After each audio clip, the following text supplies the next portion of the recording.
Hey, this is Taylor with a quick note.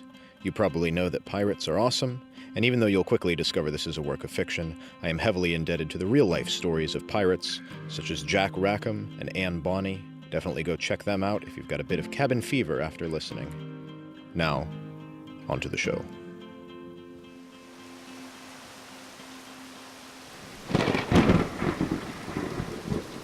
The dog is dead. No, I'm not, you say, as you stand at the edge of the plank, having walked almost all the way, but not quite. On with it, the pirate crew yells from behind. It's your crew, for you are the Red Dog, arguably the most fearsome captain this side of the compass rose on the map. But now, one of the single worst tragedies of all pirate life is happening to you on this very dark, moonless night, on your very ship. Mutiny. You cringe as one of the pirates you drudged up some weeks ago pokes you in the back with his cutlass. Ye abouts to be the dead. What's the difference us calling yous a dead man now? He fits the words together like a single-piece puzzle that's also missing a piece. You think he'd be the one with a bit more sympathy considering the salt-encrusted state you found him in, but he's caught up in the communal rush of a good plank walking. A curse on this ship, and the lot of you miserable rogues, you say. And you turn around to give a final glance at this mutinous gang of scallywags when one of them shoots you in the back. As you plunge into the bubbling, choppy water, you hear a murmur through the sea foam. Way to go, Phineas. Now we'll definitely be cursed for sending him to his unholy death in a watery grave. He wasn't even looking.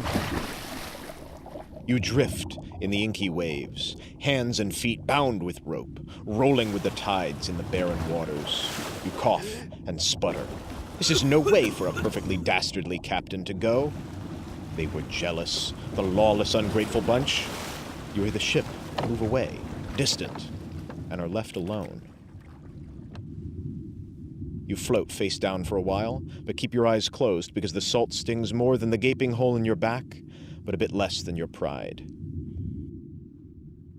This is taking an awfully long time to perish, you think. You try and flip yourself over, considering maybe it would be worth it to give breathing a go again.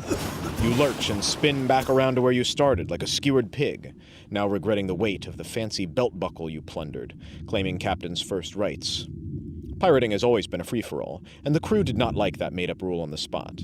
These are the hard decisions a true captain has to make. You feel something, like a bright light, hit your face, and so you open your eyes and no longer float upside down in the water, but lay right side up in the sand. You lift your hands to sit up, and they are unbound, though much more translucent than you recall. Soft shanty music plays somewhere in the early morning sun. Welcome to Mutiny Island, a voice says to your left. It's a parrot, also translucent and skeletal. It continues. You're a ghost now. I'm dead, you say. And this is where you stay forever, says the sassy parrot. Go get a drink or something. He lifts up a floppy wing to point to a tavern on the shore, then lifts a middle feather at you and flies away. Rage boils in your blood. That horrible crew is going to be cursed forever, if it's the last thing I do, you shout to the empty beach. You must get off this crummy island, or die trying. Or whatever. You trudge through the sand to the ramshackle afterlife saloon to do what pirate captains do best. Find other people to do things for them on a boat.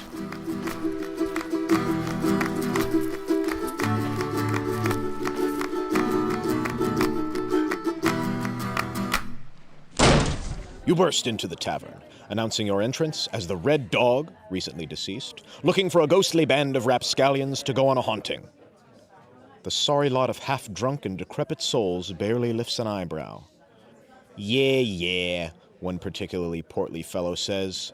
Don't we all? You recognize him immediately. It's the Blue Baron, the terror of Barbados. It suddenly strikes you how dependent on colors pirate folk are for identification, and hope no one else here has already conscripted your red hue. The Baron tells you, through sips of a ghastly grog, that nobody's been on a good haunting since forever, on account of needing a crew. That's insane, you say. Look at all these salty knaves floating about. And he says, look again, for the only damnable folks that get mutinied upon, and thusly goes to Mutiny Island in death, are captains. You scan the crowd and see he is indeed correct. There's Yellowbeard, the pale fellow with the huge yellow beard, lazily tossing darts with the purple privateer. You flinch at the sight of the woman tinkering on the piano, but sigh relief at the darker shade to her coat, and surmise it must be the maroon marauder of Malta. And to her left, entering the tavern now, is Phineas, your old dim-witted cabin boy, bundled in seaweed and soaking wet. Phineas, what the kraken are you doing here? Don't tell me you were appointed captain and they gave you an unholy death and sent you to a watery grave. No, says Phineas quickly, wrapping the seaweed around himself into a more fashionable waistcoat. He says the crew bickered for quite a bit about where to sail next, and then they blamed him for an impending curse and skewered him with a cutlass, and then they gave him an unholy death and sent him to a watery grave. Phew, you say. We can't do with any more captains in here. Come on, Phineas, chaps, lady, and sassy parrot. I'm sure we can work something out on the way. My name is Polly, you dolt, says the sassy parrot. The Blue Baron concedes to show you to the ghost galleon at the docks, although they've tried to do this song and dance before. Your recently deceased energy is contagious, however, and so the rest of the captains and Phineas march out with you to the docks.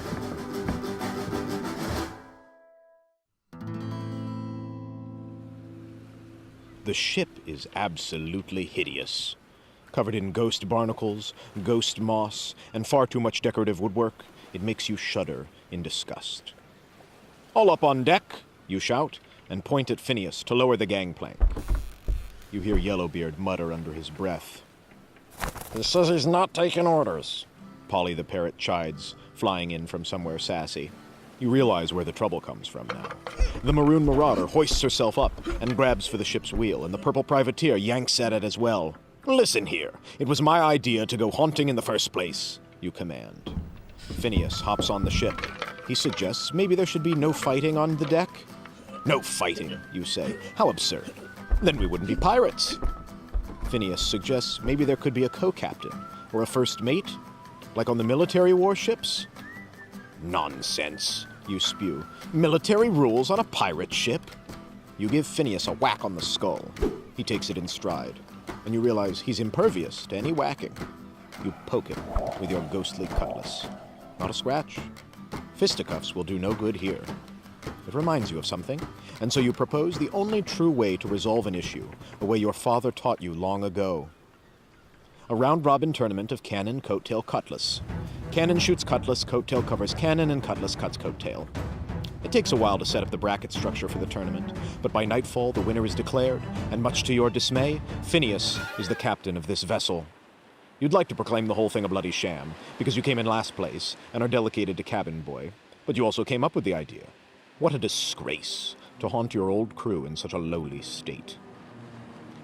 But a perfectly piratey idea hits you yet again. You're on a roll. The moon glints off the gloomy ship, and aye, aye, you say to Phineas, and off you all go, setting sail into the fog. You won't be cabin boy for long, because little does Phineas know, there's about to be a new, single worst tragedy aboard a pirate ship. A ghost mutiny. Courtesy of you.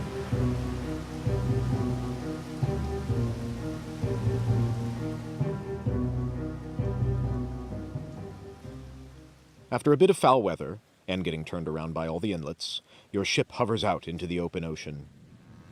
Phineas stands before you all and proposes to lay down some rules for his ship. Bollocks, you say, because you heard that was a terribly bad word on the mainland, and are trying to throw doubt toward his command. The other captains have had a change of wind in their sails, and seem eager to hear him, though. He's got that kind of a face. Sowing the seeds of mutiny might be harder than expected. Phineas even goes so far to make you all sign to these rules on parchment, but you cross your fingers behind you when you do, so it doesn't count. He puts his big rule about no fighting with each other, settling things with cannon, coattails, cutlass, without even crediting you for the idea, an equal share of haunting for everyone, and a bunch of other ninny rules. This certainly won't last. What's a pirate captain without a lawless crew of ne'er-do-wells? Well, this is going to be pretty boring, you say. But the Blue Baron says he kind of likes the idea of equal shares of haunting. No, it'll never work, you say. Phineas had better watch out for a mutiny or something pretty soon. No, I think he's doing a good job, says the maroon marauder. The crew goes back to playing cards on the deck and waiting for a ship to haunt, and you skulk around, whispering, "Mutiny!" into the darkness, in hopes the subliminal messaging will burrow into their dense skulls. Mutiny. At last, a wayward vessel appears on the horizon. "That's our old ship," says Phineas. "What luck? Are we all ready to haunt?" Everyone goes to their station, the purple privateer on cannons, Yellowbeard ready at the ropes to swing aboard spookily, and you, the lowly cabin boy in the middle with nothing to do. "Could you grab our swords from the holder there?" asks Phineas. "It's just easier to have the deck clean if we keep them over by the cannonballs." "Mutiny!" you shout. "I declare a mutiny! You've had enough of this."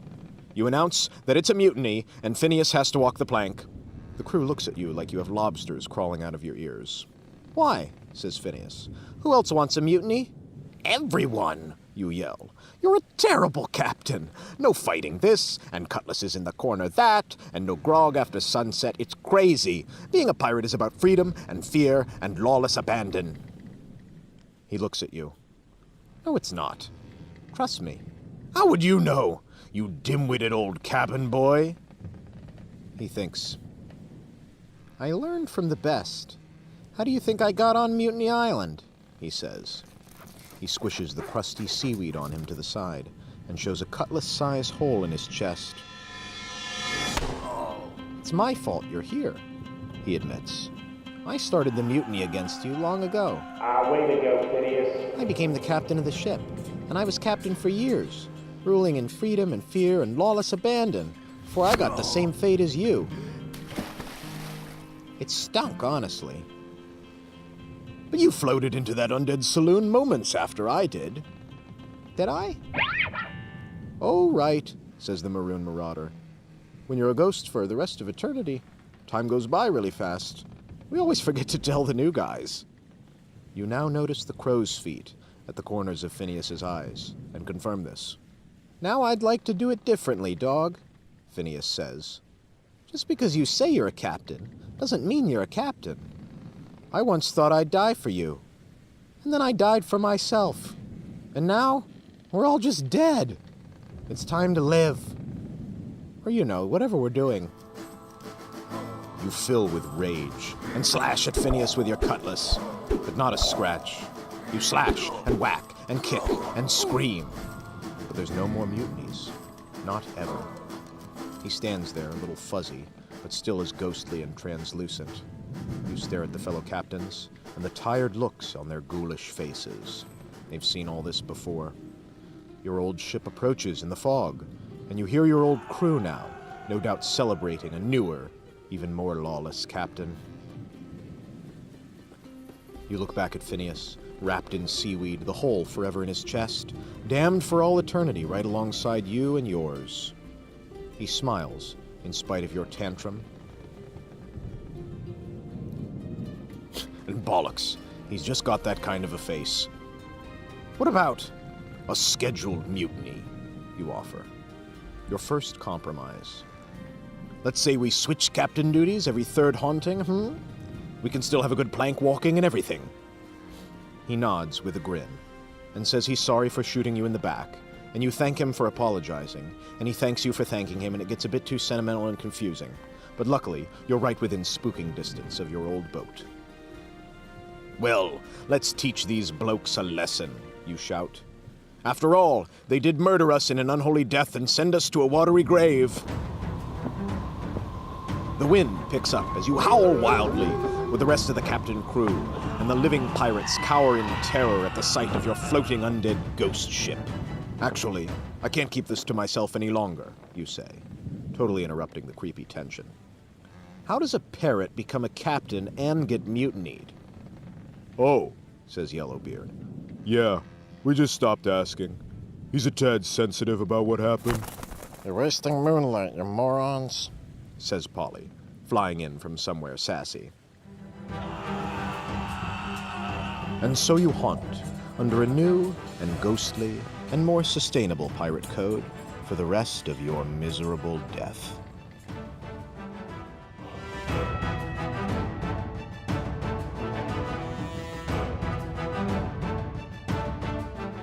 Thanks so much for listening.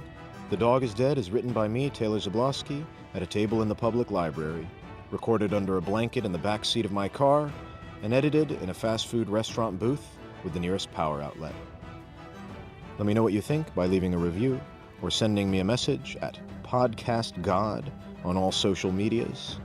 Stay tuned, and thanks again.